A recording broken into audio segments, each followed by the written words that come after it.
Hey everyone, and welcome to Gaming in the Keats. I am your host, Shite001, and today myself and my friend Vamps in Maryland are bringing you a list review of the Titan Team Invitational Tournament scheduled for April 1st in Timonium, Maryland. So that being said, I'm going to hand it over to my friend Vamps in Maryland, and he is going to describe just the general logistics of the tournament and what the main purpose of the tournament is. So, Vamps, take it away for me. Hey, thank you for the introduction. Hello, everyone. Got this stream together with Chite today, so pretty excited. First time doing a list review. So yeah, we're I put together a team tournament.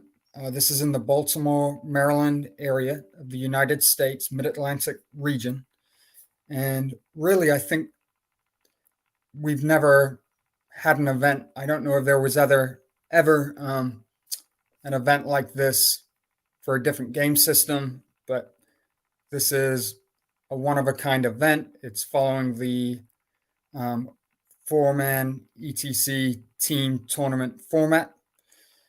And there's a few kind of goals that I had with putting this tournament together. One is to get new players involved in team play and kind of expand our kind of team play scene here in the Mid-Atlantic of the United States. So we've made it a one-day tournament. The kind of barrier to entry is really low. People won't be required to have fully painted armies. Many people will, especially the veteran players, but some of our newer players won't. And this tournament has a special format in that I invited 4 different captains, and players were put into pools based on experience, and then the captains essentially, with just a couple minor modifications, drafted players from each of the pools to create 4 fairly equal teams. So cool thing is that kind of everyone has a chance to be on the winning team this tournament. It should be really competitive, but it should also be really fun. And there's not going to be a team that's going in and doesn't have a chance. So that's kind of the main gist of things. Um, yeah. Yeah, so how did you decide picking the captains? What was your reasoning there? Well, I wanted to choose people that people in the community knew, people that are good coaches for the game, and really kind of. And I don't know if they'd kind of. I don't want to kind of put a label on these captains that they don't want, but almost like ambassadors for the game. And also just like nice guys. I want everyone to have fun. So, you know, 4 knowledgeable, good coaches and nice guys. So that's what we went for. Nice, that's cool. Also, I'm saying hi to Brian. He's super hyped. Awesome. What up, Brian? So yeah, glad you could join us. And yeah, this is exciting. This is my first list review on the channel. I intend on doing many more, and even though I'm here in Germany, I still want to be taking part in things back where I developed learning how to play this tabletop game, the Ninth Age as we know it, and that is indeed Baltimore, Maryland. So May I yeah. add one more thing? Oh, go for it. Yeah, absolutely. So this is also just a one-day tournament with 4 teams, and that is kind of a very intentional aspect of this event as well, because it means the amount of preparing is limited to the teams you're going to face, because every team will play each other. Okay. Well, I think that's a really interesting and neat format, especially in terms of bringing in new players into the game and increasing the visibility of the Ninth Age as a whole. So, without further ado, are you ready to get into the lists? I'm ready. I'm You're hyped. ready. Let's go. Okay, so we're scrolling down here, and we're starting with we're starting with $1 billion Demon Legions. Yes, Here we this is my go. team, Gene, and I feel like you're the expert on demons. You've been Expert? playing No, them a little oh bit. God. Oh, please don't give me that label. I just recently started playing Demon, so he's got an Omen of Savar, Wizard Master on Divination with Guiding Brimstone Secretions and Chitinous Scales. So he's got another Father Chaos and Evocation, because why wouldn't you, in terms of getting Spectral Blades? And the Mirrored Scales combo is really nasty there. We've got Myrmidons, Piercing Spike, 2 units of Lemures, one with the Minimized Discipline, so that's Stiff Upper Lip, one with the Chilling Yawn, so it's the -2 agility and base contact. A little scoring dart of 3 Clawed Fiends, 2 Hope Harvesters, 3 Hoarders, Mage Blight Gremlins with Venom Sacs. That's fun. 3 Bloatflies with a Champion, and then 2 units of Furies, one with Red Haze. So Yeah. well, I'm definitely seeing like those Hope Harvesters. He wants to be putting out. He wants to be putting out some ranged threats here, and then just wanting to, I'd assume, like sit on objectives with those Lemure units. I'm thinking my hunch is that the Omen goes into the Lemures with Chilling Yawn. Yes, But I would. yeah. I think so because that agility debuff really makes the Omen a threat to a lot of different characters. Mm-hmm. And then he has a different type of threat with the other. I'm wondering if the Harbinger also. Well, he can't go into the Lemures, right? Because it's another character. That's right. I know we didn't kind of have an in-depth talk about all of these lists beforehand, but one of the things we did notice when we looked at this list in particular is that the Hope Harvester, because it's a wall platform, which is a character, it can't go into a unit that has the Omen. Yeah.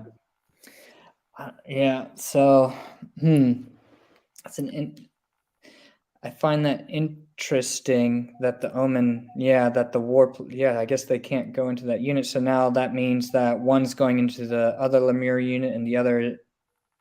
I mean, it could be a single model. Why not? Yeah, I think he'll run one as a single model. What do you feel like this list strengths are? Like, what does this list want to do? I think this list wants to try and increase its range damage as much as possible with the Master of Divination and the 2 Hope Harvesters, and essentially stall your opponent. I think it basically wants to at least try and deny your opponent points. Yeah.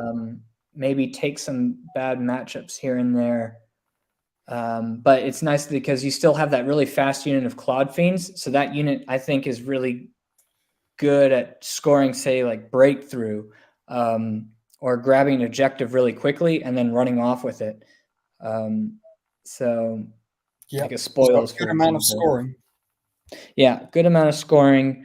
Some of those units are, even though you don't have many bodies in them, but you still have to be careful about charging into them, I think, with the guided mirrored scales. Yeah, yeah, yeah. So I think my take on this list is stall, shoot and use div, and play for the objectives. Mm-hmm. Which by the way haven't been released yet, so that'll happen soon. Oh, cool. Okay. Yeah, so we don't know what Yeah, the objectives will we be don't yet. know. Yes. All right. So, yeah, cool. I think we've covered all the tricks there. I do like the bloat flies with the champion. That is a surprisingly Yeah. cheeky unit to deal with. With my experience with bloat flies, they do fairly well with the armor, just in terms of that toxic. Oh gosh, those toxic hits. Yep, the toxic hits and the strength 6 AP3 on the regular attacks. Yep. No unhinging jaw, or no manifestation at all on the bloat flies, which is No. Which is, I think, I've seen bloat flies run in many different forms. So, and I'm not as familiar with the unit in terms of what people like or what I like personally. But like so far, unhinging jaws worked for me. However, I mean, I think they work fine. It's like a 12 hit point unit. That's surprisingly annoying to deal with. Same with the hoarders. But yeah, let's scroll on down. Nice. We're going to Gene, Orcs, and Goblins. Do you want to take this one away? Sure. I was scared for a moment because with Orcs and Goblins, I was expecting an even like longer list of 15, 16 units, but I think Gene's taking it easy on me here, so I can read this. So we've got an Orc Shaman, a Feral Orc Warboar, Wizard Master, Shamanism with paired weapons, the Magical Heirloom, and Obsidian Rock. We have a Feral Orc Warlord on a Warboar with paired weapons, Shady Shanking, Essence of Mithril, Troll Ale Flask, and Potion of Swiftness. So he's a beat stick, looks like. An Orc Chief on another Feral Orc on a Warboar, Shield, BSB, Aether Icon, Kingslayer with paired weapons, Light Armor, Basalt Infusion. So I don't know. I'd have to work out the save on that, but I imagine it's a 2-up or a 3-up with 5-up Aegis that I think Feral Orc characters get. Right. Yeah. Goblin King, Common Goblin on a Wolf, Shield Bow, paired weapons, Shield Breaker, Heavy Armor, Pana Protection, Pension. Pana Protection Pension. Yep. Sheep Cowboy there. And then 15 Orc Boar Riders, Feral Orcs, Banner of Speed, Full Command, 21 Orcs, Common Orc, Heavy Armor and Crossbow. You don't see that too often. Standard Bearer and Champ. So no Musician on those. Maybe because they're unwieldy, so they don't even want to Swift Reform. Yeah. 8 Goblin Raiders, Light Armor. Oh, this is the Wolf variant, and there's 2 units of those. 7 Mounted Ed Bashers. These are Common Orc Ed Bashers with Lances and the Banner of Speed, Full Command. 15 Iron Orcs. So that's kind of like your fearless scoring, so that can operate outside the bubble. And then a Gargantula with a web launcher. That's kind of Gene's favorite upgrade, I think, the web launcher on the Gargantula. I think it's only 15 points, so why not? And then 2 Giants with Giant Clubs. So compact list. Good amount of hitting power with Shamanism to back it up. I think this is this is an aggressive list with the 2 units of Cav. What do you think? Yeah, I think there's a lot of zoning power there with that big 15 Orc Boar Riders with the Banner of Speed, and then you combine that with the wall. Like, ooh. Yes. Yeah. Okay. Yeah. Yeah, it's like, yeah, how close do you want to come to that unit, Yeah, it's that +2, because I think those units are just advanced 7 base, but then with that +2 that you can get, that's a really big threat range. Yeah, it's just like, hey, we're a Kingdom of Equitane cavalry now. Bring it. Close to it, at least. And the Ed Bashers with the lances hit super hard. Yeah. Right, they're strength 7 on the charge because of Born to Born to Fight, right? Yeah, I don't know how many attacks they have each. Do Ed Bashers have battle focus? Do you know? No, the Feral Orcs have battle focus. Gotcha. Okay. So Yeah, I'm not sure where all the characters go. I don't know if the Feral Orc characters can go in the Mounted Ed Bashers or if they will have to go in the Feral Orc Boar Riders. Do you know Yeah. that? I don't. I think. I mean, from my understanding, that I thought they'd have to go into the Orc Bull Riders, but actually don't quote me on that because it could be, yeah, it just may not just be stated. I don't know, to Yeah, be yeah, honest. yeah. I But could see if it's possible for him to try and put them all in the Mounted Ed Bashers and kind of mhm, make that a unit of 10. But I don't know. We'll see. yeah, and then he's got two giants just because he's coming at you. Yeah, yeah. So So plenty of strength 7, right? Because they'll be strength 7 in round 1, or if they're steadfast. yeah, And yeah, then that's he has that's uh, that's a lot of hitting power for sure. yeah, yeah. And then he has Samanism, so he can be strength 8, AP5 with a bunch of things. Oh gosh. Oh. All right, let's move on down. We got Jove and Lace and Undying Dynasties. We got two Death Cult hierarchs, both on Arcs of Ages. One's a Master of Div, one's a Master of Evo. You got your obligatory Sacred Hourglass, and one's the Hierophant, and then you have a Talisman of the Void on the other. Ooh, Crystal Ball and Soul Conduit. So that's just a lot of uh, a lot of Two magic damage right there. masters, two wizard masters on Two Wizard arcs. Masters. He's going for it. And then you got the Nomarch, who's the general on a skeleton chariot. The Sun's Embrace. So I believe that makes him distracting, correct? Yep, that'll Yep. make him distracting. He's got the Death Mask on there, a Tomb Harbinger. For that puts out the oh gosh, is that the Fortitude save? No, I actually don't know what the special buff that kind of brings is. I feel like that's the one that protects no marches or like other characters. All right, so if you have to strike that, you have to strike the Tomb Harbinger Yeah, something like that. Something possible. like that. I think honestly, I think he's using it just as a cheap character with a bunch of attacks. Mm-hmm. That's pretty okay. Nice. Yep. We got the 6 skeleton chariots with the Stalker standard. We have 2 entombed units of skeletons for scoring and possibly chaff. 2 scouts from Rachaf, 5 cataphracts with the special ambush. Then you have the 30 Necropolis Guard with shields, so that's a big unit with parry. 6 Scarab Swarms, which are surprisingly nasty, and then 4 Sandstalkers, which even after the changes, I think are still rather potent, Mm-hmm. in my opinion. So this is a lot of just, I mean, this list, I think, definitely, This list is tough. yeah. This list is tough. Um, yeah, and it's really tough depending on what it's going against as well. Like demons and vampires don't want to see this. Don't want to see this. Um, so the divination, I believe, is 33-inch range, and the evocation, like the what would normally be like a 24-inch snipe, is now plus 12, 36. Oh,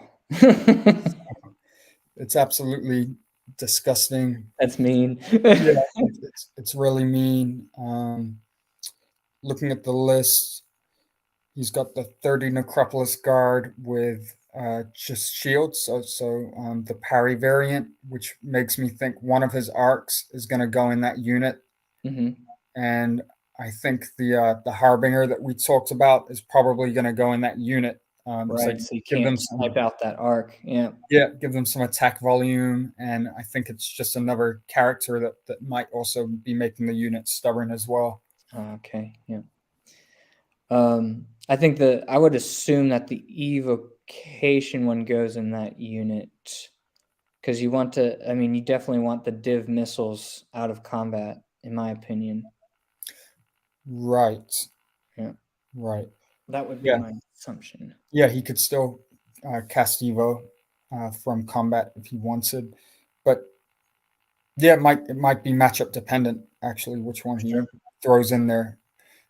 I don't think he wants to even fight with that unit until it's really advantageous. I think that's like a, you know, kind of last resort to fight with that unit. Like if he has to fight with that unit, he can, and it's a tough unit. But he's got the skeleton chariots for zoning, and he's got like special ambush popping up everywhere as well.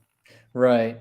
I like that special ambush because it gives him so much control over the pace of the game in terms of how much pressure your opponent's putting onto you. And I mean, just being able to simply put a piece of chaff unit there in front of a unit that wasn't there before so they Yeah, can't get shot off or targeted I think is really powerful, yeah, in my yeah. opinion. But yeah, this is kind of a list to watch for as far as like how many points it might be able to score. Yeah, I'd agree with that. Yeah, for sure. Yeah. Very cool. Okay, moving on. So we got the Kingdom of Equitane of Karagul. We've got this flying Equitane Lord on the Hippogriff with Divine Judgment, Prayer Etched, and a Lucky Charm. We got a Folk Hero on a Dysterior. Shield, Battle Standard Bearer with a Book of Arcane Mastery, and who's also a Bannerman, Mhm. and a Minstrel. A damsel on a Lots face of steed. talents, this folk hero. Yeah, yeah, he's love it. Yeah, he's bringing along his mandolin to, just help everyone out Yeah, yeah. while carrying a banner at the same time. Doing a bit of magic. No Yep, doing a bit problem. of magic. He's yeah, jack of all trades. There you go. We got the Adept of Shamanism. 13 feudal knights with a relic shroud, 2 units of 6 feudal knights, 12 knights resplendent with the Castellan's crest. Ooh, we got some 3 knights penitent as well. And I like the 14 hooded men with crossbows. Can the hooded men, do you know if they can take other variants, like if they just take longbows or crossbows or other? Yeah, there's a couple different variants, um, but yeah, he chose the crossbow variant. By the way, this is and I know we haven't talked much about the players in the lists up to here, but this is Hugo's list. I think Hugo's a newer player. I could be wrong, but I think he is. I believe he's traveling down from the New York area. I believe he plays with the ECW group. That's awesome. And Wow. so, yeah, like welcome, Hugo. We're so happy to have you in the tournament. Yeah. Yeah. Thanks for making the trip down. Um, and bringing your 2 trebuchets with that as well. Yeah, yeah. This, no more big blocks of infantry, please. 2 units of yeomen for chaff, and then the ladies' courtier of witchcraft. So 1, 2, 3, 4, 5. Does this list have 6 spells? 5. Let's see. The folk hero has 2. The folk hero does have 2. That's Angel okay. has So it 2. must be 6 The spells then. courtier has 2. Yep, Yeah. because the folk hero has that Book of Arcane Mastery, and I think one of its. I think the minstrel upgrade might give it a wizard apprentice. Yeah. Okay. And then is that, in terms of Equitane Lords, would you say is that the epitome of a cannonball, or what do you think? Yeah, so I think it's solid. What I think is it might be kind of the like a points efficient version because I don't think it has a virtue, but I think it's still a really tough cowboy, right? With the Mhm. prayer etched and divine judgment, and then the minimized discipline that hippogriffs get. once they're in combat. Ooh. So, yeah, I do think it's a good cowboy, but I don't think it's the most geared up version you can do. And he has it as the general instead, so you might need to be careful of it with it, depending on his matchup. Yeah, I think the Praratch does the Aegis +1, so he should have a 4+ Aegis, 4+. and Yeah. not Sainted either. So yeah, I think it's a points efficient but still potent Equitan Lord. But yeah, we'll see. We'll see if he'll miss like those upgrades or not. So another, maybe I'm focusing on this detail, or hyper focusing on it, but with the 14 hooded men with the crossbow, are those light troops now? I am not 100% sure, but I could take a look. I can take a look. So I'd find that choice interesting, because if they're light troops and they're skirmishing, for example, I mean, they're still taking those penalties with the crossbow for moving and shooting, because the crossbows are unwieldy. I'm wondering if, yeah, I'm kind of wondering if that is the case, right? Yeah. Why give the unit? Why does the crossbow even an option for a unit like that? You know what I'm saying? But I'm curious if if they scout, for example, you could just scout them in your back lines, and then you can put them directly across the thing that you need to shoot as well. Right. So I'm looking at the unit entry now. They do scout, and they do have light troops, but yeah, they do scout. Or maybe it's just kind of yeah. I mean, what you said sounds like a great tactic for this unit. Maybe the weapon profile of the crossbow just kind of felt more desirable, because I don't think that the longbow 3+, yeah, maybe like the strength 3 AP0 just wasn't as appealing as strength 4 AP1. For sure. And that's still 30. Is the crossbow still 30-inch range, right? Or 24? Yep. I think should be 30. Yeah. So I guess he'll just have to be conscious about how he deploys them and how he wants to use them. Because from the way that I see it, he doesn't have any sort of, I mean, that's a small unit in the grand scheme of things, but that's a thought I was curious about. And then, Knights Resplendent. 12 Knights Resplendent. Yeah. He's got his 2 big kind of lances to do some of the heavy lifting here. Yep. Yeah. 2 small scoring units. 3 Knights Penitent. Do the Knights Penitent have 2 wounds each? They do. Yeah. Okay. So what do you think this list kind of wants to do? What is it good at? I mean, I think you've got the trebuchets, right, which kind of cover KOE's weakness, which is breaking big units. So I can kind of understand why they're in here. I to be honest, I actually kind of see this as an all-comers list, which might not be a bad tactic for this event. Sure, because you got the trebuchets, you have those crossbows, a little bit of ranged. Hopefully the trebuchets, the crew members show up to work on time and not hungover, so they can hit their targets. Yeah. And then you still have that zoning power with the Equitan Lord, the Feudal Knights, and the Knights Resplendent. And then you have some small scoring units to hopefully grab you objectives or to contest the center if you need to, depending on what the objectives are, of course. Yep. He's got recent scoring. He's got some chaff. He's got a couple single models. So he's got a little bit of everything here, I think. He does. And then you have the witchcraft there to really, like you have, like I'm a big fan of the new wheel turns now that really minimizes the damage output of other strong characters, as well as you still have deceptive glamour to really help the knights do better than what they're charging essentially, and help with, Yeah. say, if they're up against elite infantry units. And you have Raven's Wing as an option as well, which is fun.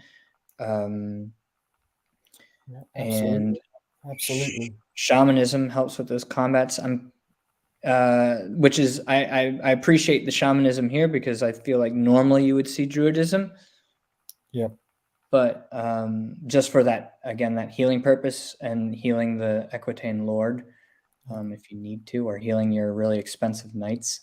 If he's facing shooting, he can do a good amount of anti-shooting between witchcraft and shamanism. So Yep.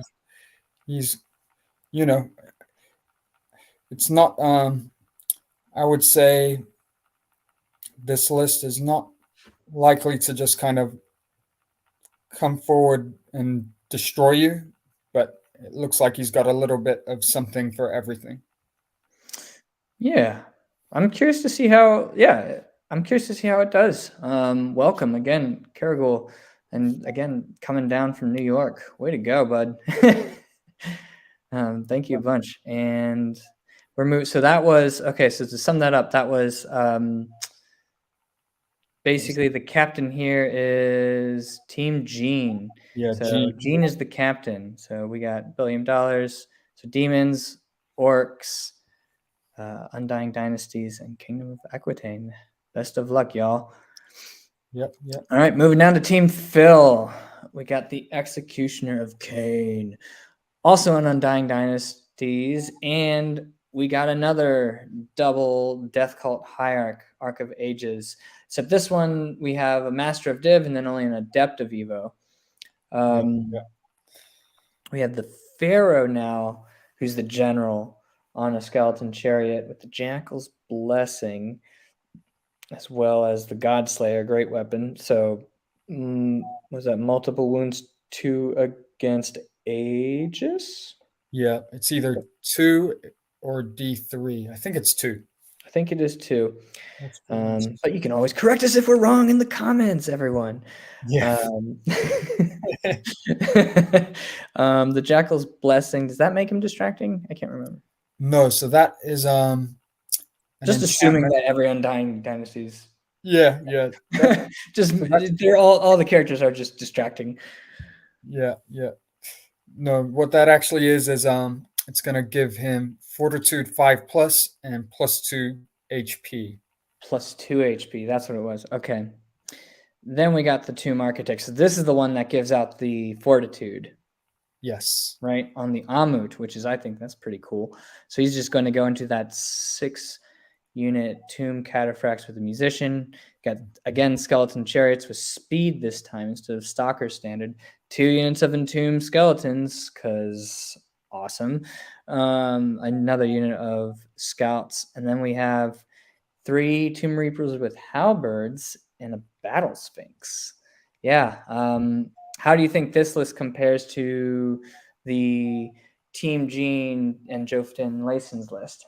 Well, it's similar, right? And this Executioner of Cain, this is Joey, my good friend Joey, and I actually played Joey a couple weeks ago at Brawler Bash, so I played almost this list. Now, on the list I played, he had didn't have the Battle Sphinx. He had some Sandstalkers, and let me tell you, like, this is still a very strong list. It may not be as optimized, or it may be as optimized as Joe Finlayson's list. But yeah, I can tell you from experience, it's tough. And yeah, like he doesn't have the evocation, the Touch of the Reaper, like Joe Finlayson's list has, but he still, has plenty, and he has a Pharaoh, which Joe Finlayson's list doesn't have, and he went with a Battle Sphinx. So yeah, so I mean, nice single model resilience 8 unit to just run around and cause problems, and then you have the Tomb Reapers there to be flying as well, like so they can't be chaffed, and they're there. I think they're there to pick up, go after those smaller scoring units and pick him struggling to speak. They're picking him up points. Yes. Yeah. One thing I'm noticing that Joey dropped is the Tomb Architect did have the Crown of Autocracy, so it was making his Tomb Cataphracts autonomous, which was kind of a nice thing that he had going on when I played him. But maybe he just figured he doesn't need that. Like that unit doesn't really need to be able to march 14. It can still, zone and use its charge range, or he can keep it. He can keep it in range of the general if he wants to. For sure. And then, of course, the skeleton chariots are zoning they're going to be zoning as well with that pharaoh in there and the banner of speed.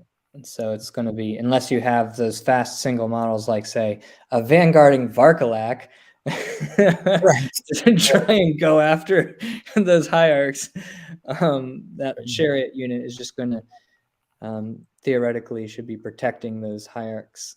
Yeah, this is if they run alone. I'm sorry? I was just going to say, like, this is a tough list, and when I played it, I felt like I got lucky. Like, I felt like there was not a whole lot I could do against his kind of magic setup, because I'm running like a zombie dragon, a shrieking horror, and a Varkalak, and he's running like infinite range divination. And I'm just like, oh my god, like what can I even do? And another thing you don't realize, or I didn't realize, is that like his divination buffs and evocation buffs also have that massive range as well. So combats that you don't expect to be able to be supported can be supported, and it's scary. No. Well, again, curious to see how that list does in the team matchups. That's pretty cool, in my opinion. So now we're moving on. If you're ready. Yes. Yep. Sorry. All good. So we got Jim Shorts, Warriors of the Dark Gods. You got an Exalted Herald. So I know that they've only have 2 spells now, correct? That's right. Yeah. That's right. So you got a sorcerer on a war dice, an adept on alchemy with Hero's Heart, Ledger of Souls, and a crystal ball. We got the Warriors of Sloth. So they're resilience 5, if I'm not mistaken. Flaming standard. Yeah. Unless they charge, right? If they charge, then they're resilience 4. Yes, and I think they changed it from resilience 5 to maybe -1 to wound. -1 to wound. That's what it is. Okay. Oh, that's nice. We got Warhounds for Chaff, 3 units of Warrior Knights with great weapons, 1 with the Wasteland Torch, and then full command, and the rest with just full command. So they're just relying on that, it's just 10 Warrior Knights each, and 2 Chariots of Wrath, and some more Chaff, so some more Flares. So this list again just wants to, I think, come forward and punch you in the face, if I understand this one correctly. Yeah, this list seems a bit aggressive. Just a little bit, even though, don't let the sloth fool you. Yeah. Those Warrior Knights, they can put a hurt out. I think this is a kind of a straight ahead list. I know Jim Shorts, aka Phil Blake of Team Phil, the captain of the team. I know he knows what he's doing, and I'm sure no one's going to have an easy game against him. Pretty confident in saying that. Yeah, if he gets the right matchup, I think this list is definitely meant to be picking up the big points for the team. Yeah, he's got the alchemy combo with the flaming standard on the Sloth Warriors. It looks like he's gone kind of full out defensive with those warriors actually, because I think they're the spike shield, so like between spike shield and -1 to wound. And then you pair that with Word of Iron. Like, that's gross. Yep, compare it with Word of Iron. That's going to be his kind of go-to spell, I think, in this list. He's also got the Wasteland Torch, so that's another way of getting reroll to wound with the alchemy. Yep. So, and then of course, your Exalted Herald that's just flying or running around and causing pain for everyone. yep, and that can select manifestations based on the matchup, so it's really kind of flexible piece to have in a list. Yeah, good list. Yeah. All right. And speaking of picking up points for the team, Here we go. Team Phil. we got Team Phil. It's Phil squared here. So Kazandu, Empire of Sunstal. He's got his his prelate, altar of battle with a great weapon, ghostly guard, and a lock of Suna. So of course my courtesan of Cerberus doesn't want to have anything to deal with that guy. Nope. And we got the Wizard Master of Divination. Oh, and they're in the Lightning Van Braces. We got a Knight Commander, his standard Light Commander, Phil list. Light of the Sun Star. His lightsaber. That's what his lightsaber. I call it. I feel like I definitely want to see just Darth Vader on a 25 by 50 base, just flying around with a lightsaber, and that's his Knight Commander. Yeah. Well, maybe at the end here we can spend a minute just to kind of talk about how great this army is, kind of as far as he designed and 3D printed everything, and now it's all painted up. Oh yeah, yeah. We can go over that in a minute. But we got the Marshal Banner of Speed this time with the Shield and Lance, the Knightly Orders with their cavalry picks and the Stalker Standard. Oh gosh, yeah. Speaking of zoning power, then you got the 14 Electoral Cav, also with the Stockard Standard. So they're your Wizard Bunker, 2 units of Knights of the Sun Griffin, which is Musicians and Lance, and then Phil, This is wrong. This doesn't feel quite right now. I'm seeing 3 Imperial Giants who are big fans of Suna here. I think, This unit's so wrong. Should say this unit is just. Do you know what it does? Do tell, James. Do tell. I'm sorry, but yeah, I think our good friend Phil here won't take any offense if we call this list completely dirty. Oh no, he's totally proud of it. yeah, he's gonna wear that kind of badge with pride. So yeah, so these Imperial Giants, they're essentially flagellants. So they are fearless, I believe, and they also don't get removed until the end of agility step 0. So if you kill one of them in combat, it's going to have 13 attacks and thunderstomp if you're infantry, and then it will die. It's so amazing. Oh my god. Oh, I believe I have to double check this, but I think they have hatred too. They might have hatred. That's evil. Oh no, the prelate will give them hatred. The prelate will get okay. So they can take orders from the prelate, or yeah, so they're support units as well. So if you charge his electoral cav or his knightly orders, if you charge his knightly orders, any 3 of those giants can countercharge. Is it only to the knightly orders, or can they just do it for any unit you charge? It has to be a parent unit. A parent unit. So I think his only parent unit might be the Nightly Orders, I think. Well, we see, Phil, that you've gotten out of a very, very unhealthy relationship here with Susan. Susan the Steam Tank is Yes, finally gone. Susan the steam tank is finally gone.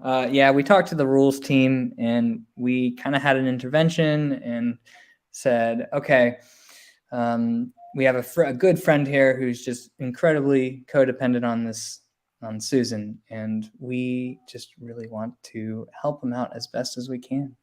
Yeah, So, yeah. and instead, this is the evil that we've bestowed upon the rest of the Mid-Atlantic. Right. It's like the problem tripled. So it's essentially Susan times 3. Yeah, yeah. Nice, Phil. Awesome stuff. And going back to the actual list design in of itself. Yeah, tell us about that, James. So the theme here, and many of you, if you're playing in this tournament, you've probably seen the army. But for those who haven't, and for those other listeners, this is a mech chicken themed army. So everything in the army is a robotic chicken. Yes, you have to see it. I'm actually interested to see what he's done for the Giants. That's going to be the mystery. Mm-hmm. But So he hasn't revealed the Giants yet. Oh, I'm assuming he's named them though. Probably will have by the time we get to the tournament.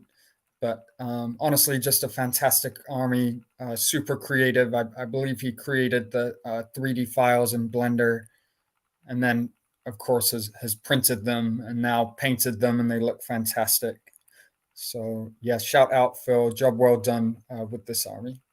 Yeah, absolutely. And I think someone needs to bring him a football jersey, an American football jersey with a Suna on the back of it with this. Oh man. But anyway, yeah, best of luck, Phil. Moving on to Maturin. So we got Sylvan Elves. Yeah, we can. I can see. We can see Phil's influence here as well. 100%. Oh man. So we got the Tree Father Ancient, with Crystal Ball, Druidism, of course, Avatar of Nature with the -1 to hit in duels, if I'm not correct, with Entangling Vines. Reroll successful to hit. Reroll successful, that's what it is. Okay, just a standard Deckard Shepherd BSB. You don't need anything else on it because 2 blocks of Dryads, 2 Heath Hunters for Chaff, 2 blocks of Thicket Beasts, and another Tree Father. So 3 big trees. Oh gosh, yep. So this is the this is the Kazandu special here. Yes, yeah. It's a special. And this is going to be played by Aaron, who's like one of the newest members of the Titans of Ninth group in Baltimore. Mm-hmm. And yeah, like I'm excited for Aaron to kind of be participating in this tournament. I hope he has a really awesome time. He got a practice game in with the list against me yesterday. Did very well. So yeah, that's I think Aaron, I think you're gonna just have a lot of fun with this list, and your opponent is going to be incredibly frustrated a lot of the time. Because it's just like, I mean, you just have these really just really difficult to shift blocks. yeah. That are supported by Druidism, and then you have the 3 stubborn trees roaming around, just stomping on things. And yeah, it is a surprisingly difficult list to deal with. And for those of you who've played it already, you know how much you are familiar with the disdain of in terms It's a of tough going list. this list. It's a tough list. He's got he's got some chaff He's got some chaff with the Heath Hunters. He's got the Thicket Beasts are going to be stubborn, so that's like 1, 2, 3, 4, 5 units that are going to be stubborn basically all the time.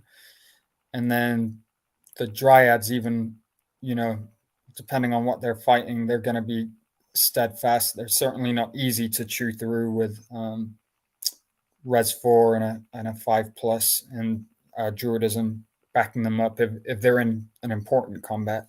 Right. So yeah. So Aaron, best of luck. Have fun with it. Really, really enjoyed this list. yeah, absolutely.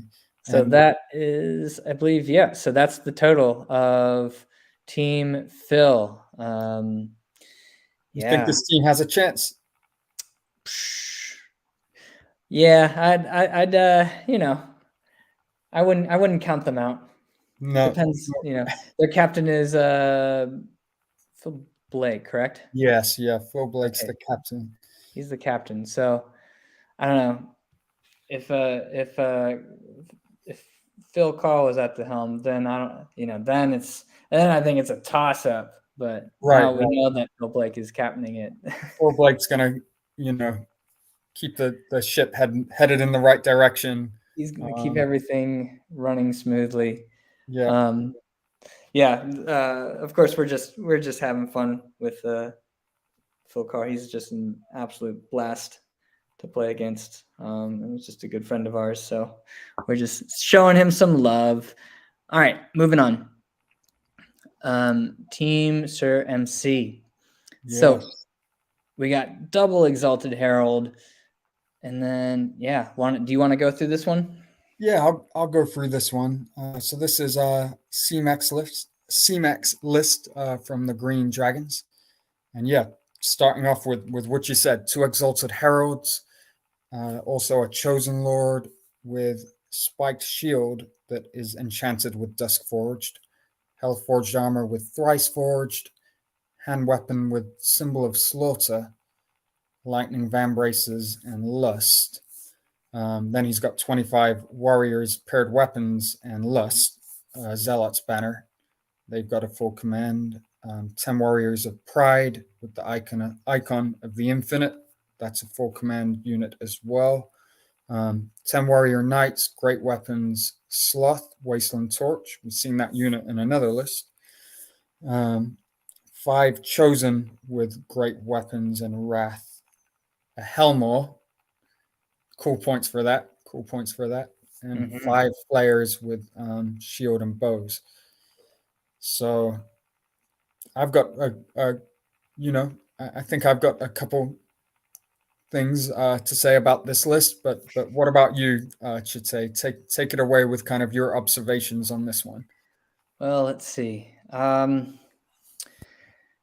The helm on here is really interesting. I think that's pretty fun now when you have double Exalted Herald and you can just teleport them into a spot to just do that, unleash their damage spells at the right moment.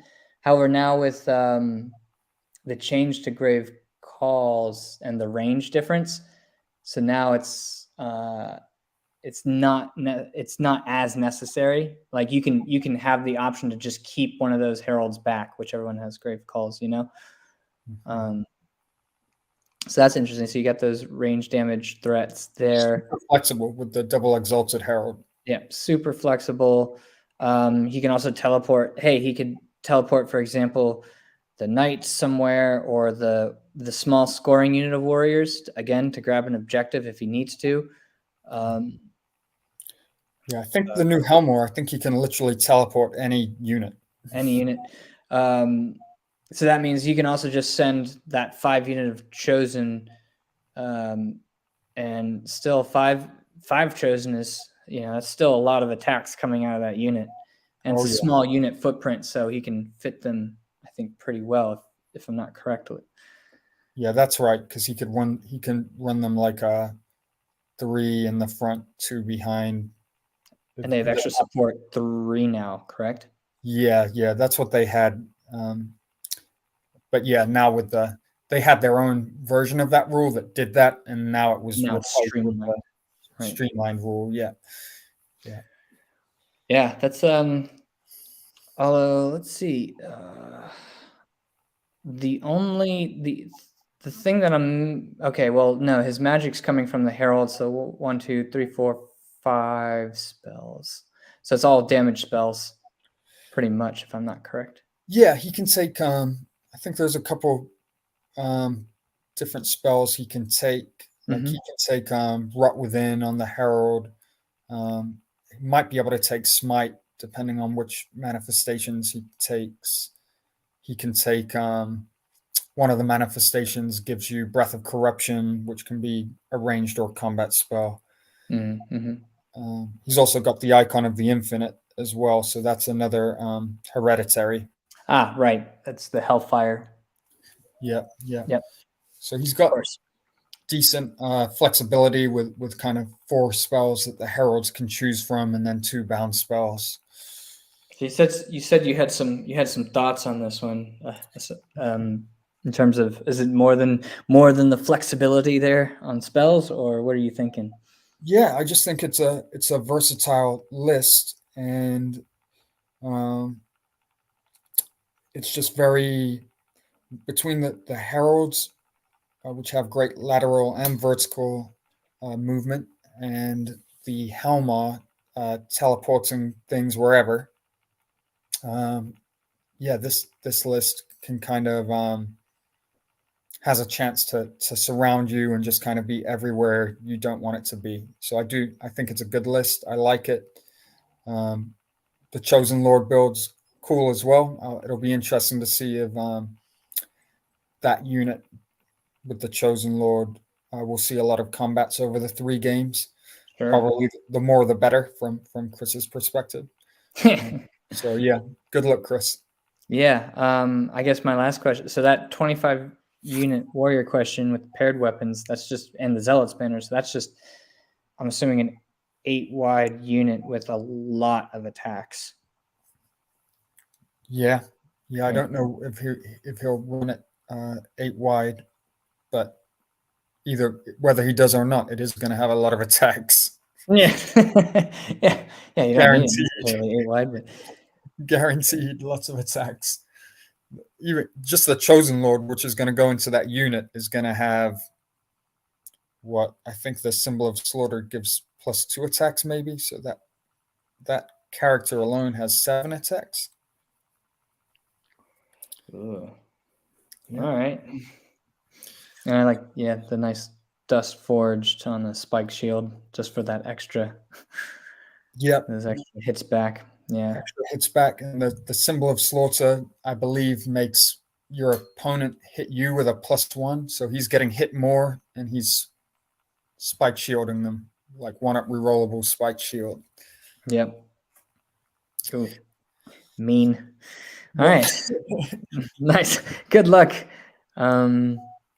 Well, I know you're the vampire expert here, but because, I mean, all of my last 3, I think, battle reports have all been against vampires. So let me give this a go, and then you can, of course, take over the reins and guide me in terms of the way the guiles and chicanery of this particular list. Sounds like a good plan. From Eggs PR, that's Chris Mintz, Vampire Covenant.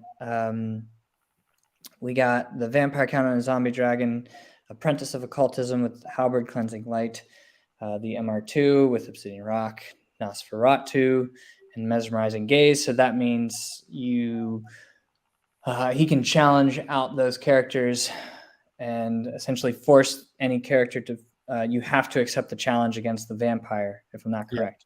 Yep. So that's a cheeky way of keeping that vampire safe. Yes, like if he's going into a Death Star, then he's just going to beat up all the characters. Right. And then you got a Vampire Courtier on a Monstrous Revenant, an Adept of Shamanism, and he's a Battle Standard Bearer, so with plate armor, so he's got a 2-up, 4-up, if I'm not mistaken there. Plate armor, Death Cheater? Yep. And he's Brother of the Dragon. He's got his different weapons that he can choose, and Mysteries of the Night, which Mysteries of the Night gives him the ability to unlock Shamanism here. And I think that's also, the 2-up fort makes it really, you pair that with shamanism, that just makes that revenant a really frustrating piece to deal with as well. Yeah. So, I'm sorry? Spot on, I said. Yeah, all right. Just due to the fact that, the shamanism attribute, if he just gets one spell off, you can't win him on a 5, better than a 5 anyway, so that's ugh. You got the general, who's the master of Evo with magical heirloom, crown of autocracy, so you're increasing the march bubble range, and you get the hereditary. 2 units of skeletons, scoring skeletons with legion standards, 4 bat swarms, 2 units of zombies, and 2 units of 8 dire wolves, both with champs because, of course you love the breath weapon on the champs on the dire wolves. That's Why not? You gotta have that, right? Yeah. A single unit of ghasts with no champion. Then we have the 9 Wraith with a champion, 2 units of 4 Phantom Hosts now, and then 2 Varkalax. So, I think the real threat in this list, aside, you have those 2 flying characters, right? That are hard to deal with. You have a bunch of just the cheap scoring units to do what skeletons and zombies do, essentially. You got your chaff. You got that cheeky little tar pit unit of ghasts in there. And then the wraiths. So you have the wraiths. You have double movement with the champion, because the wraiths can take Raven's Wing, and then you can have Dance Macabre on the master. And so that creates this massive threat range with the damage output from the wraiths. So it's a great way of zoning single models, or just the cavalry, like scoring cavalry units, or just a lot of different things, to be honest. That's just a really big threat in the list that people have to be conscious of, and how he can do the double move and then just fly them over a unit and rip them apart. Yep. Yeah. And then 2 vanguarding Varkalax to continue putting pressure on your opponent, like going after their small scoring units. You can combine that with the pressure you get from the big flying vampires. So there's I do know that he did a list at Brawler's Bash with 2 Banshees, and he put them in the wraiths. And so I'm curious, Vamps, what you think, how this compares to his previous list. Yeah, so I think his previous list may have been a little stronger in some ways. I think he's probably kind of using this as an event to try out some different units. So, which is great. Like I think that's a kind of a great use of this event for a player of Chris's caliber. For those that don't know, XPR is basically almost like an auto pick to play VC for Team USA every year. So he plays this army at a very high level. I did have the opportunity to play him at Brawler Bash, and he was running 8 Wraiths and 3 Banshees. So, and triple. 3 Banshees. Oh, yeah, wow. 3 Banshees, and I think he had triple movement because he had essentially the same setup, but he had the bound spell version as well. So I guess he's gone down to double movement. All I'm going to say is, Chris, I'm relying on you to take triple, so that people think binding scrolls are worthless, so I can just take double. So I need you to go back to the triple. But all that aside, this is still a good list in the hands of a good player. He's got the two flying characters that can just do a lot of work. The Varkalax are units that can kind of combo charge with those characters, and they won't give up too much, and kind of will help them chew through whatever it is they need to chew through faster. He does still have the movement spells and the wraiths ready to kind of do some automatic strength 5 AP 10 hits where needed. And yeah, I think one thing this list has over the list he played at Brawler Bash is the scoring's just a little stronger. Yeah, because at Brawler Bash he was playing a unit of ghouls and 2 units of zombies. I think he just had 3 scoring units. Okay. With this one, he's gone up to 4 scoring units, and the skeletons with the Legion standard can be made to stick around for a little while, especially if it kind of grows them beyond starting. So right. And then something that we haven't really mentioned were the 2 units of 4 Phantom Hosts, which you don't really see too often. Yeah, so lots of little Tarpit-like units. Mm-hmm. You know, with the Phantom Hosts, the Ghasts, the Bat Swarms, almost, depending on, they can Tarpit something small. They're not going to be able to Tarpit anything like substantial. But right, and so he's basically like the trade is most likely going to be way better because you're only giving up either 160 or 145 points, and then you're letting the combo charges probably of like the your heavy hitters with the 2 flying characters and the Varkalax do the work. Yeah.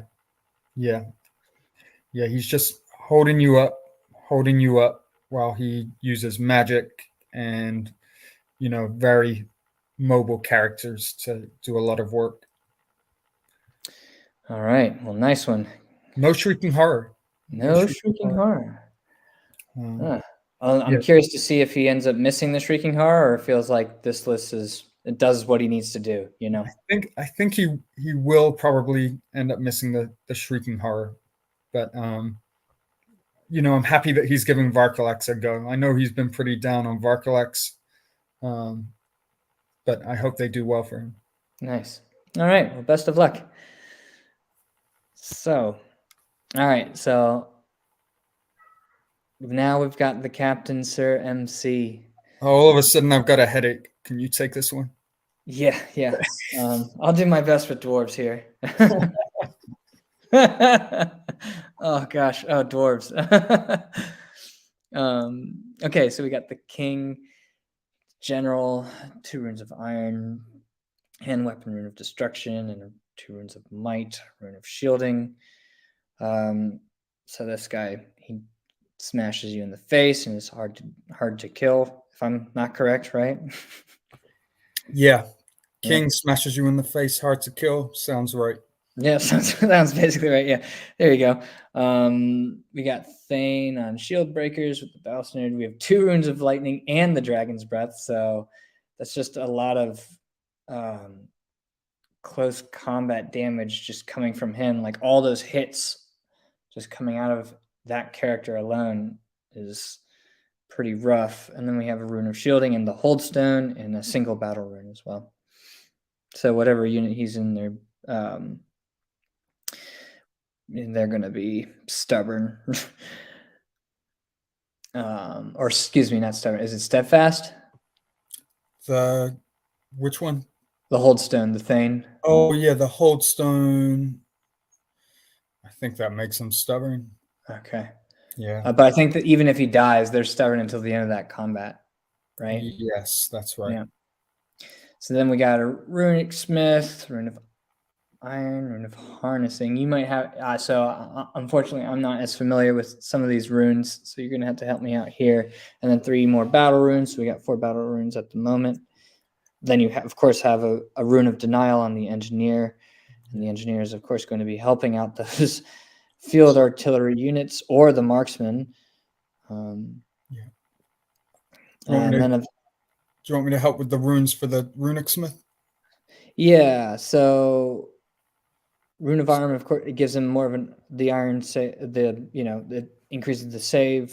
Harnessing, though, what does that do? So that means this, and I'm 95% sure without looking here, but I'm pretty sure that is the one that stops wizards from channeling or makes wizards lose a channel within 24 inches. So this guy, if Nice. you are channeling one on your model, this guy's gonna make you lose that channel. If you channel two, Awesome. if your wizard channels two, that wizard will channel one. Oh, okay. Oh, yeah, I see the comment from Dan. -1 channel for models within 24 inches of harnessing. Nice. Thank you, Dan. Yeah, and then we got the two units of marksmen, one with crossbows and then one with handguns. Big unit of warriors with spears and shields.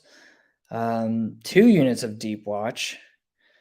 Um, 2 small units of 5 seekers, one with Vanguard and one with Brothers of Vengeance, a steam copter for chaff or to be annoying, and then 3 field artillery pieces. So we got a cannon, a catapult, and then a rune crafted flame cannon. So this is basically this list is basically like, yeah, sure, come close to us. We're just, what's Yeah, ever left of you, once you get to us, we're just going to kill you. yeah. If you make it into close combat with this list. Choose a place on the battlefield to die. You can die over here or there. Yeah. Take So yeah, that's ouch. This list hurts. Yeah. So I think we could sum this up saying he's got the combat power, he's got the shooting that he can kind of spread out and yeah, apply where he needs to on the battlefield, maybe based on the objective. And Yeah. it's pretty solid list. Yeah, nice. Nicely done. That's the captain for you. Oof. So now we got yes. So yeah, I'll let you take this one away, James, since it's coming from one of ours, Square Wave. Yep, Square Wave, Brandon, part of the Titans of Ninth group. He has just kind of undertaken a new army, Roman Swarm, and he's definitely got a few practices in. But this is a new army for him. Yeah, I'm interested to see what he can do with it. So he's got a Swarm Priest on a Sacred Platform, which is the Whispering Bell variant, Adept of Thaumaturgy, Book of Arcane Mastery. He's part of the Triumvirate. He's got the Swarm Priest, Wizard Adept, Witchcraft, Crystal Ball, also part of the Triumvirate and both Coliseum Pantheon.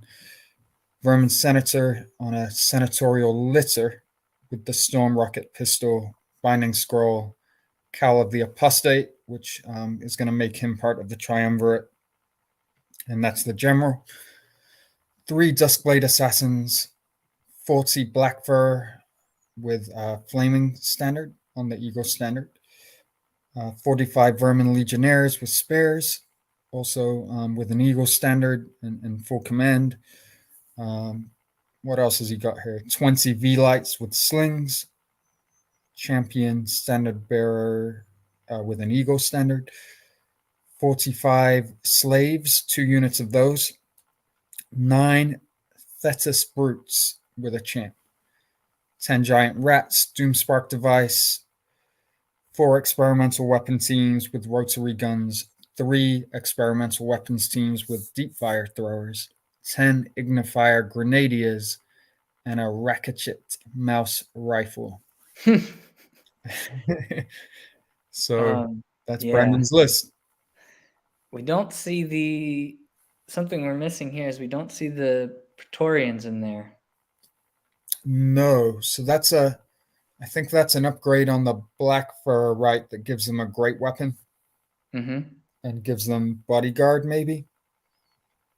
So he's got the unit of 40. So these will have halberds and yeah, like that unit. That unit is still tough. Yeah, it's still and then when you have 3 Dustblade assassins, yeah. Yep. 3 dusk blades that can pop up in any unit you want. Right. You just they're doing a lot of that heavy lifting for you anyway. Depending on where they are. He's got good flexibility with the magic, with the rules for the triumvirate and thaumaturgy and witchcraft. I think that seems fine. One of them has the Book of Arcane Mastery, so he's going to get 3 spells from thaumaturgy, so that's good. Yeah, that's really nice. And he can, of course, pick from the as if he was a master. That's right. That's right. Yep. Yeah.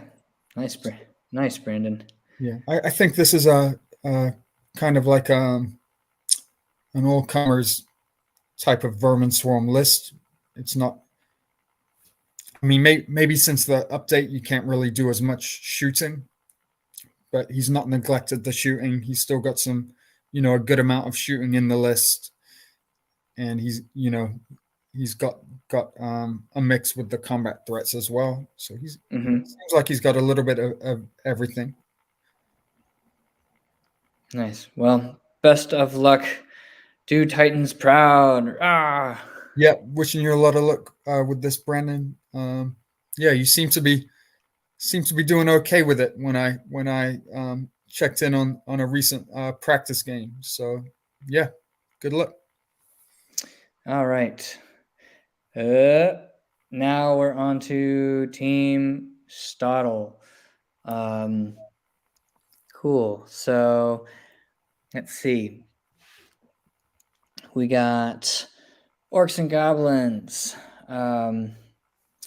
We got a warlord on a wyvern. He's an iron orc with shady shanking, basalt infusion, talisman of shielding, control flash. Is this guy's a 2-up 5-up or 1-up 5-up? I think it's 2-up. Iron orc wyvern. 4 wyvern might get into a 3. Basalt goes into a 2. If I'm not mistaken, unless the wyvern doesn't give you any sort of. Yeah, I'm not sure if the wyvern gives you armor or not. Yeah. So you got a wyvern general, 2 witch doctors, one who's going to be doing a lot of shrooms and throwing out some pyromancy. The other is witchcraft with rod of battle. So 1, 2, 3, 4, 5. Oh gosh. 1, 2, 3, 4, 5, 6 spells. A cheeky little goblin chief, cave goblin on a Nasher with a dragon staff. I like that. That's nice. that guy's gonna. I bet you that guy's gonna be rather annoying for some people. Oh yeah. Just to just to get in the way. And got lots of goblins. We got forest goblins. We got cave goblins with bows and madgets. We got just regular 20 goblins, common goblins, with Banner of Relentless. So they're probably just going to be they either get in the way or just a cheap scoring unit, to grab onto a late game objective, perhaps. For bull riders who are feral orcs, we got 6 cave trolls. So this is definitely a goblin themed army, which that's super cool, I think. We got some more chaff with goblin raiders. We got 2 catapults. We got 2 giants, and then you have your big green idol as the BSB. So solid. Yeah, cool. We got some single models flying around causing issues. Just got lots of bodies on the goblins, and then of course when you add in the wheel turns, that makes those goblin units that much more just frustrating to deal with. Yeah, and he can also, because if you just had wheel turns, right, your opponent would just kind of sit on that spell and dispel it. But he's got some good kind of backup spells from Pyro, so that his second and third options can be quite good. Throwing a +1 to wound or -1 to wound. Yeah, that's really nice. Units. Yeah. So yeah, I like it. We got a bit of range damage as well with the catapults. Potentially, if they hit their targets. Yeah. Yeah. I'm curious to see how the Iron Orc does. That's the one thing that's not a goblin. Yeah. You know what? I think it's just a kind of like a bigger goblin. That's what I'm thinking for the fluff for this army. Right.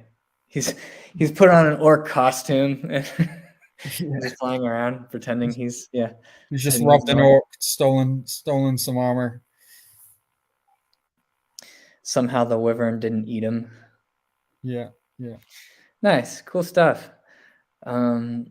Moving on down the line, we got Dauch, Den Auch, Empire of Sonstal, and then this list just has a whole bunch of bodies in it. Do you want to go through it, James? Sure. So we are started out with a Wizard Master of Alchemy, Destiny's Call, Magical Heirloom, Exemplar's Flame. We have an Exemplar's Flame, I think, is Glory of Gold as a bound spell. So it looks like he'll have double Glory of Gold in this list. Ooh. Interesting. He also has a Marshal General, Imperial Seal, Death Warrant. So that looks like probably a 1-up save with the Battle Focus hand weapon. Another Marshal BSB, 2 Aether Icons, Shield, Black Steel, Obsidian Rock. 2 Prelates with a shield and heavy armor, each identical builds. 48 Heavy Infantry with spare and full command with a Flaming Standard. This is another unit that he has 2 of, so this list is looking pretty symmetrical. We've got 20 Heavy Infantry. So that is a support unit. The big units of 48 are parent units. And then he's got 2 units of 12 State Militia Irregulars. So these are the ones that are skirmishing, I believe. 37 Imperial Guard with great weapons, Household Standard. So boost out the Inspiring Presence. And Musician Champ as well, full command. 6 Imperial Rangers, 2 units of those, 2 units of 30 Flagellants. I think that's my favorite part about the list is that it's just the 2 units of 30 Flagellants. Yeah, that's great. And I'm assuming 1 Prelate goes in each, and that will just kind of give those units a really nice first round of combat punch. Mm-hmm. Oh. Yeah, it's just basically like, here's a whole bunch of bodies. Let's see how much you can kill. Yeah. And I'm going to support them with alchemy, so he can, give the Imperial Guard Word of Iron, give them a 2-up armor, even though they've got great weapons. That's pretty nice. That's nice. Does he have did I see? No, I don't think I read anything about a cart that makes the Imperial Guard distracting or gives them lightning reflexes. I don't think I saw that. No cart, but hey, you don't need that when you got the Word of Iron, and you just basically have your Flagellants to just chop up whatever they do before they die, and then the Imperial Guard will just take care of the rest. Yeah, and that unit can take a hit as well. 37, he's going to have the 2 Marshals in that unit, so it's going to be 39. It's going to be a while before they have like less than their full number of attacks. For sure. Yeah. Well, yeah, that's definitely like, I think trying to maybe take out some bad matchups and just try and deny points from your team, I would say, or from the opposing team. And there might also be lists that this can just overwhelm as well. Right. Because what I said about the Imperial Guard, it's going to be a while till they've got less than their full number of attacks. I think we could say that about a couple other units as well. Yeah. I mean, yeah, if you go into 30 flagellants, you're going to be receiving all those attacks back regardless, you know? Or 48 heavy infantry with spares. Oh, and I like the flaming standards there to pair with alchemy. That's nice. Yeah, you can do a fighting extra rank order, right? Oh gosh, yep. Can kind of increase the damage output of some of these infantry units even more. Mm-hmm. So nice, nicely done. Yeah. All right, going to one of ours again. We got Nurgle 1652. So we got one of our good friends, Club Titans here, Mike, who's doing a High Prince on a general, just a regular dragon. Light armor, great weapon, cleansing light, crown of the Wizard King. So he wants to be a wizard. Wants to be a wizard. He wants to be a wizard. And we got another, speaking of wizards, we got another Wizard Master of Div with the magical heirloom, of course. Amethyst Crystal and Aspid Scholar. We got the BSB with 2 Aether icons, a Ghostly Guard, and the Great Weapon and the Ring of the Pearl Thrones, which is really cool. And I think you and I were talking about this. Like you pointed out, I remember that the Pearl Thrones pairs nicely with the Ghostly Guard because it can turn off those magical weapons, and so therefore he's going to get his full armor save, against that. So that's a nice trick there. Yeah, he's not worried about, he's not worried about magical attack or a magic weapon kind of essentially having extra pips of AP against his armor save. We'll have to, it's funny. I just had this thought as I'm doing this. It's like we're going through some of these our thoughts of like what these tricks are here in the lists, and I'm like wondering like, oh gosh, are we just like spoiling it for everyone? No. I feel no. I'll throw my guilt away. Get out of here. For the viewers. This is for the viewers.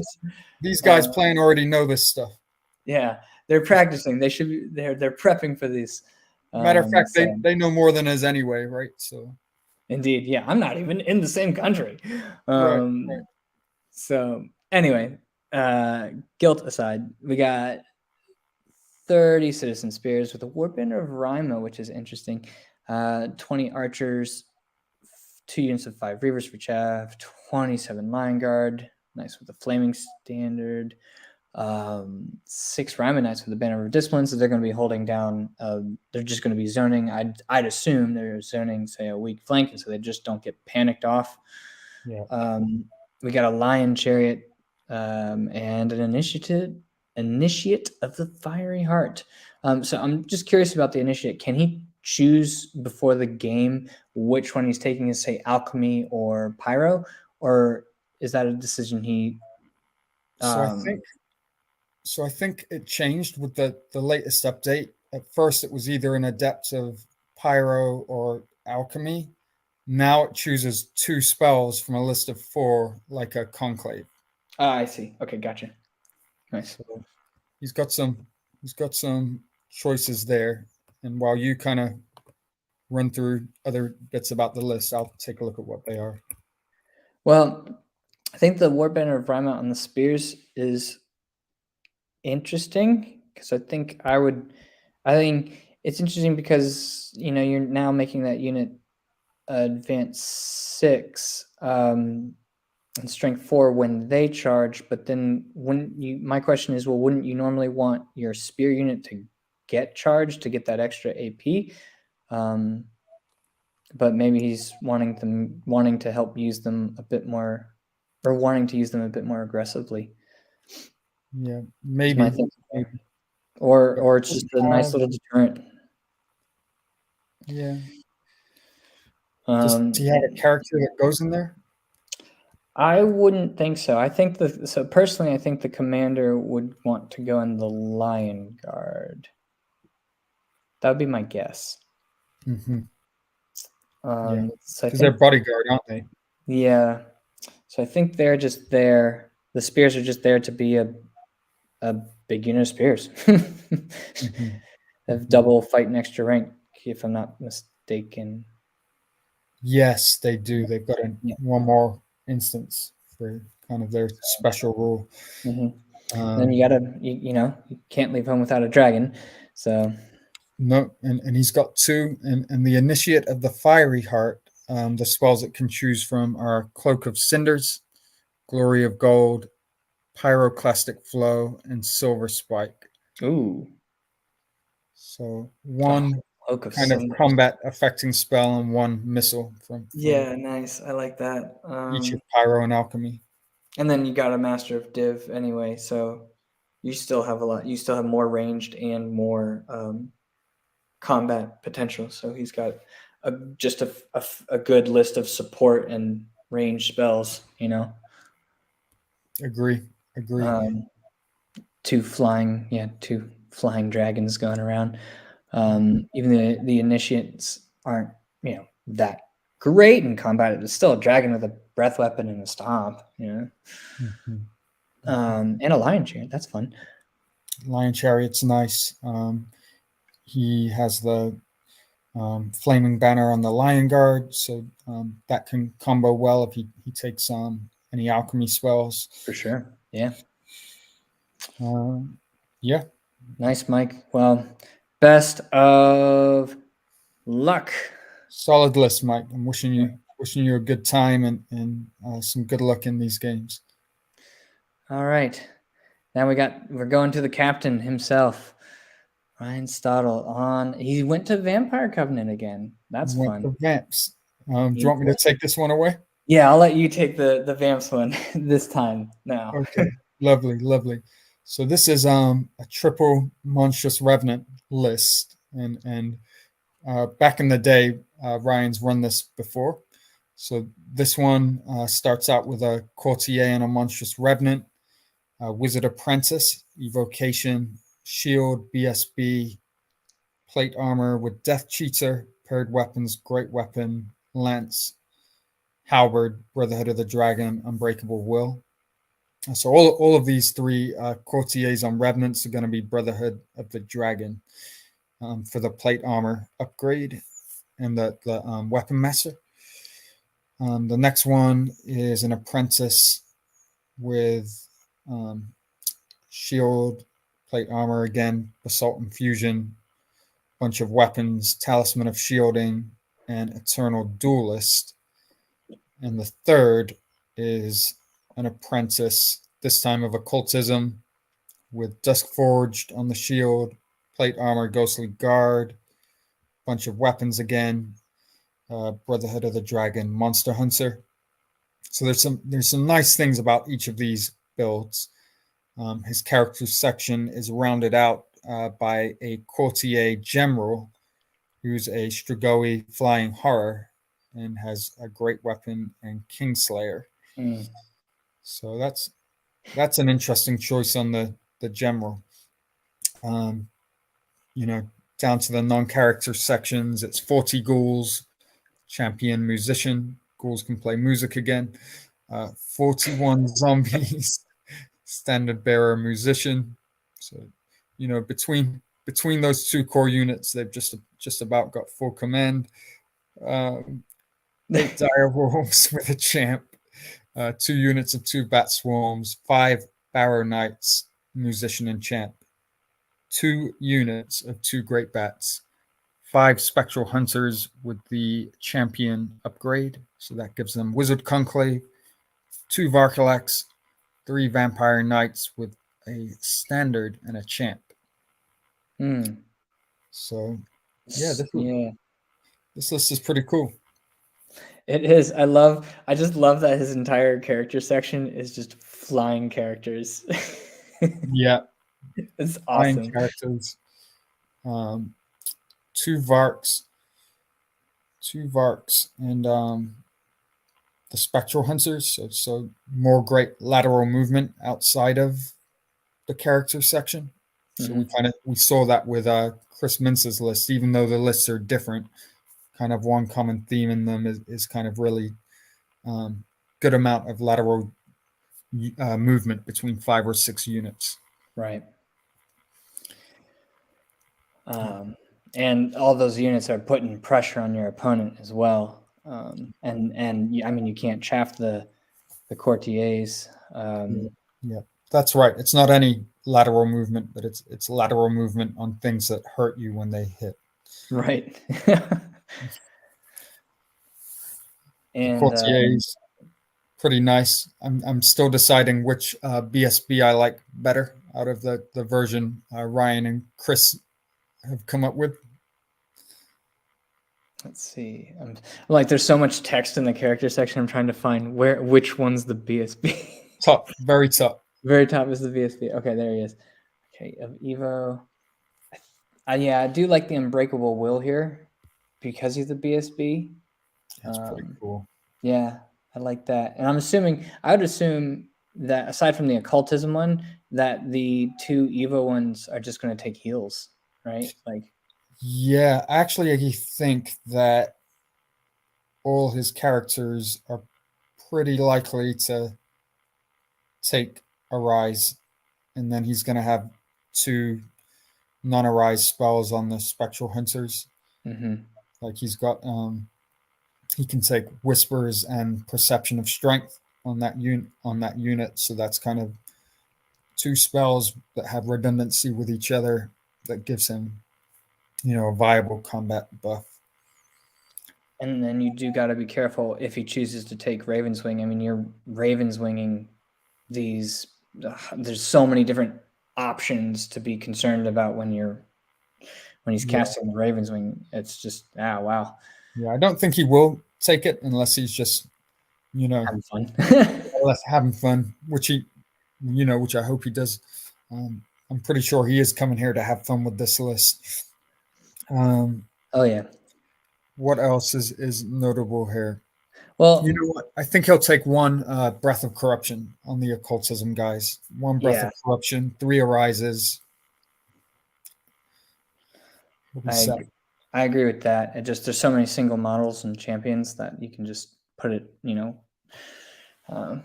put it where you need to and do some range damage or combat.